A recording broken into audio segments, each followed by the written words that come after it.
Hello everyone and welcome to today's edition of Daf Yomi. Today's Daf is Bava Kamma Daf 68 Amud B. Just carrying on from the last Amud. Rav Shesha analyzed Rabbi Akiva's statement. When did the sale of a stolen animal take place?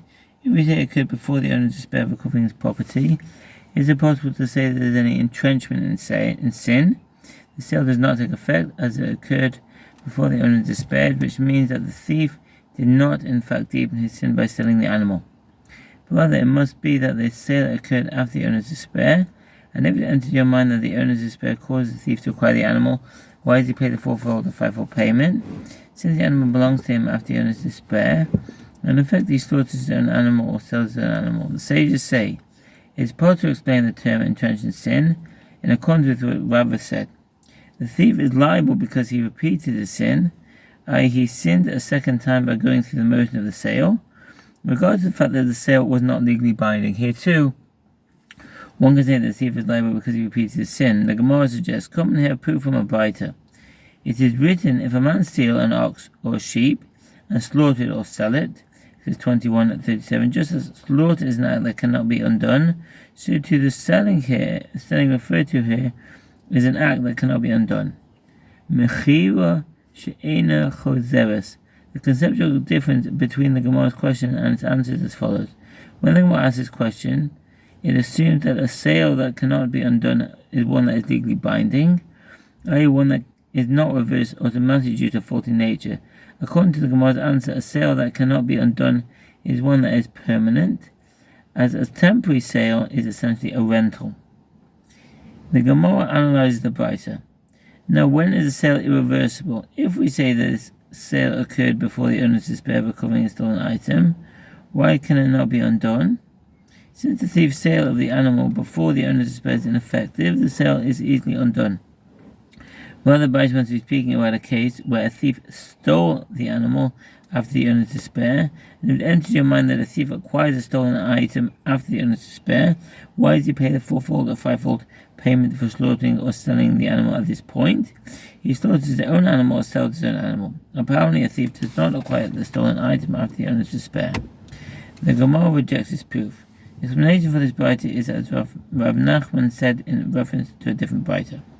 Rav Nachman said that when that Baita speaks of a sale that cannot be undone, this excludes one who transferred ownership of the animal to another in a temporary manner, e.g. for 30 days. Here too, one can answer in the same way, that it excludes one who transferred ownership of an animal for 30 days. So what does that mean? Shehiknan l'shloshim yom. If one stole an animal and sold it on the condition that it reverted to the thief after 30 days, and the thief was discovered during these 30 days, he does not pay the fourfold or fivefold payment, but only the double payment. This is how the Rambam interprets the Gemara here. It's possible that here the different version of the text, Rambam Sefer Zichen of Geneva 2:11 and Magad Mishnah there, Torah and Nechosha Mishpat 350.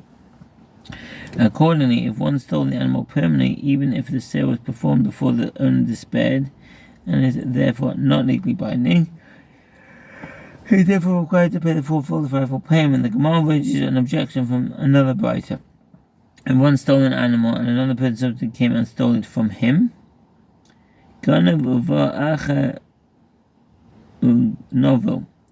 thief who steals from a thief does not pay the double payment to the first thief. This is halacha even if the second thief stole the item after the owner displayed of recording the stolen item. Likewise, if the second thief slaughtered or stole the animal that he had stolen from the first thief, he does not pay the fourfold or fivefold payment to the thief. This is because the owner's despair alone does not affect acquisition for the first thief. I'm saying from the Zichon Geneva 117 Torah Mishpat 350. The first thief pays double payment to the owner, and the second thief pays only the principal to the first thief. This is because the one who steals from the thief does not pay the double payment, as Mishnah teaches. If one stole an animal and sold it, another individual came and stole it. If one stole an animal and slaughtered it, another person stole the carcass, then the second thief pays the double payment to the first thief. And the first thief has acquired the meat by virtue of a physical change to under God. The first thief pays the fourfold or fivefold payment to the owner. I'm saying from the Zichon Geneva 118 Torah Mishpat 350 from the purchaser, the first thief pays the fourfold or fivefold payment to the owner.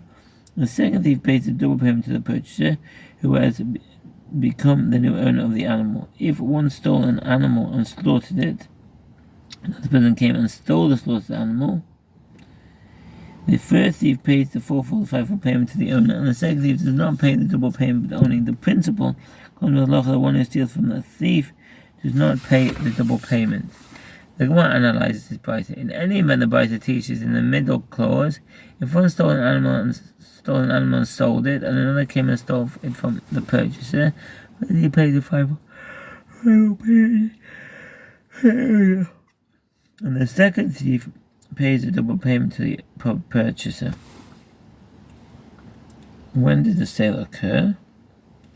If we say it happened before the owner's despair, why does the second thief pay the double payment to the purchaser?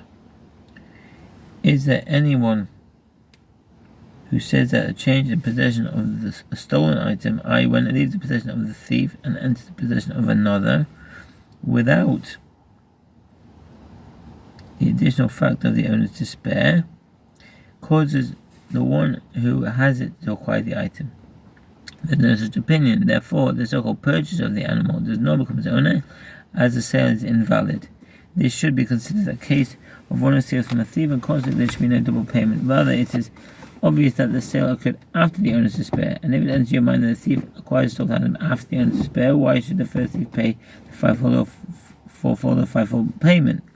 After all, it is his own animal that is sold, having acquired it immediately upon the owner's despair. And furthermore, consider that which the brayta teaches in the first clause. If one stole an animal and another subsequently came and stole it from him, the first thief pays the double payment to the owner, and the second thief pays the principal to the first thief. Now, in this brayta, we are dealing with a situation after the owner's despair, as the Gemara had just established. If it enters your mind that the owner's despair causes the thief to acquire the item, why does the second thief pay only the principal? After the owner has despaired of recovering his item, the thief becomes the owner of the item. And the second thief shouldn't have to pay him double payment for stealing his property. Rather, one must conclude from the brayta that the owner's despair does not cause the thief to acquire the item, and this presents a difficulty to the opinion of Rav. Rav said, and can you understand that the text of this brayta is accurate? But consider that which it teaches in the last clause. If one stole an animal and slaughtered it, another came and slaughtered it, stole the slaughtered animal to the owner, and the second thief pays only the principal to the first thief. And is there anyone who says that a physical change brought about by an action does not cause the thief to acquire the item? There is no such opinion. The thief certainly becomes the owner of the animal after slaughtering it. Consequently, the second thief should have to pay the double payment to the thief for stealing his slaughtered animal.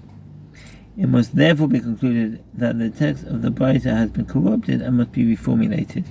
Rather, actually, the entire brayta is referring to the stage before the owner's despair, and you must reverse the halacha stated in the last clause with that stated in the middle clause, and reverse the halacha that stated in the middle clause with that stated in the last clause, and say like this: if one stole an animal and sold it, another came and stole it from the purchaser, the first thief paid the fourfold or fivefold payment to the owner, and the second thief paid only the principal to the purchaser.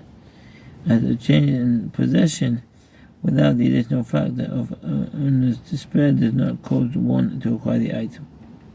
If one stole an animal and slaughtered it, another came and stole the slaughtered animal, the first thief pays the fourfold or fivefold payment to the owner, and the second thief pays the double payment to the first thief, as the first thief acquired it through the physical change brought about by an action, i.e. slaughter. Rav Papa said, actually, do not reverse the middle and last clause of the brayta. Here, commentators discuss whether Rav Papa meant that the brayta should now be interpreted as dealing with the situation after the owner's despair, as the Gemara had initially assumed, says Rashi. Or that even according to Rava, who interpreted the brayta as referring to a situation before the owner's despair, there is no need to reverse the middle and last clause of the brayta. These two interpretations of Rav Papa are dependent upon textual variants of the Gemara, see the Ravid. With regard to the difficult last clause, it is in accordance with the opinion of Beis Shammai, who say, even if an item has undergone a physical change, it remains in its place. A stolen item remains the property of the owner. A thief never obtains ownership of it, even though it undergoes a physical change. The Gemara asks, if so, if the bite is not reversed, if it is referring to the stage of the owner's despair, then the first clause and middle clause of the bite present a difficulty to the opinion of Rav, meaning that after the owner's despair, the item belongs entirely to the thief. Rav Zevid said, actually, the entire bite is dealing with the stage before the owner's despair. And with what are we dealing here? In the middle clause of the biter, we are dealing with a case where the owner despaired of recovering the item when it was already in the possession of the purchaser. But had they not yet despaired when the item was in the possession of the thief, purchaser is considered the owner because after the despair occurred, there were two factors in play, both the owner's despair and a change in possession. Yeyut v'shino reshus. The combination of the owner's despair of recovering a stolen item and a change in possession of the item affects acquisition. Consequently, one who buys a stolen item from a thief does not have to return it to its owner. The authorities discuss whether the owner's despair must precede the sale for this halacha to apply. Likewise, see 115a. They discuss circumstances under which the purchaser is required to pay monetary restitution to the owner. I'm saying from the Zich and Hilchot Geneva 5.3 and Hilchot Gezerah Aveda 2.3, Shulchan Aruch Mishpat in 53.3, 361.4, 362.3. The combination of these two factors affects acquisition of the item on behalf of the purchaser. Rav Zevid continues, I do not say that in the middle clause the reason the owner's item is acquired by another is only because we require two factors, either the owner's despair and change of possession. Rather, even in the case of the owner's despair by itself, the item is acquired by the thief. According to Rav's opinion, that the despair alone affects the position on behalf of the thief. Nevertheless, the biter chooses a case in which both of these factors are present, because you will not find a case in which both of them, the first thief and the second thief, pay a penalty, except in the case the first thief pays the full payment, and the second thief pays a double payment. Had the owner despaired before the sale, the first thief would have been considered the owner and would therefore be exempt from the additional payment. It was stated with regard to a thief who sells a stolen animal before the owner's despair. If a thief sells or stores a stolen animal before the owner despairs of recovering it, must pay the fourfold or fivefold payment. The halacha is according to the opinion of Nachman, whose ruling is authoritative in monetary masses, and who concurred with Rabbi Yochanan in this matter. Rabbi Sefer Nazich and Hilchot Geneva 116 Torah Choshen Mitzvah 350. Nachman says he is liable to pay the fourfold or fivefold payment, despite the fact that the sale is invalid. Rav Shai says he is exempt from this payment. The two Amoraim explain the reason for the respective rulings. Rav Nachman says he is liable because the most one states with regard to the fourfold or fivefold payment and slaughter it or sell it. It's 21:37 and he has sold it. There is no difference if the sale occurs before despair, and there is no difference if it takes place after despair. Rav Shai says he is exempt, as his liability is in effect only if he sells the animal after the owner's despair, when the action, i.e. the sale, is effective. But if he sells it before the owner's despair, when his action is not effective, he is not liable, as we require the sale to be similar to the slaughter, as they are mentioned together, and when he slaughters the animal, the action is effective. Rav Shai said, from where do I say he is exempt? As is taught in the Bite of the